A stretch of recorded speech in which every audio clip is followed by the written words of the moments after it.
জয় রামকৃষ্ণ বন্ধুরা, শুভ দুপুর, good afternoon friends. দেখো আজকে কাংসই আর আলু ভাজা, ছেলের লিগা আলু ভাজা বানাইলাম।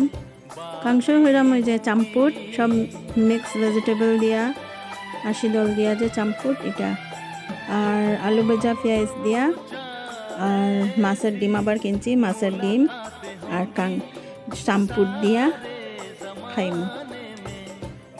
মাছের ডিম আমার বহুত ভালো লাগে বন্ধুরা। এক পোয়া মাছের ডিম আনছি, এক পোয়া মাছের ডিম বাজিয়ে আমি খাই লিছি, তারারে দিছি না, তারার ভাল লাগে না।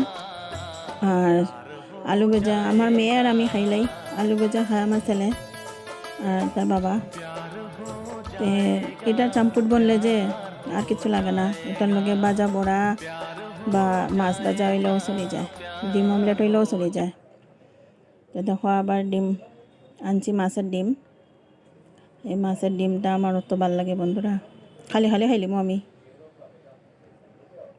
অর্ধেক তো আমি খাইও লাই, বাজা করিয়া আর রাখি আর বইয়া টেবুলে বইয়া আরামসে খাইলাই। তারপরে সব বালা আছো নি, কে কোথায় আছো, সবাইকে দাম রান্না বাড়া করো না, আমারও হইও কমেন্টে। আমরা সিম্পল খানি, ডেইলির খানি, এটাই আমি শেয়ার করি সবার সাথে। বালা লাগলে বানাইয়া খাইও। আর একটু বাজি আর বাইরে গিয়া দেখি ওয়েদারটা খুব মজার ওয়েদার বানাইছে, সূর্য কম, আখতা ওঠে আখতাই হয়ে যায়, আর একদম মজার ওয়েদার বানাইছে, না গরম না ঠান্ডা।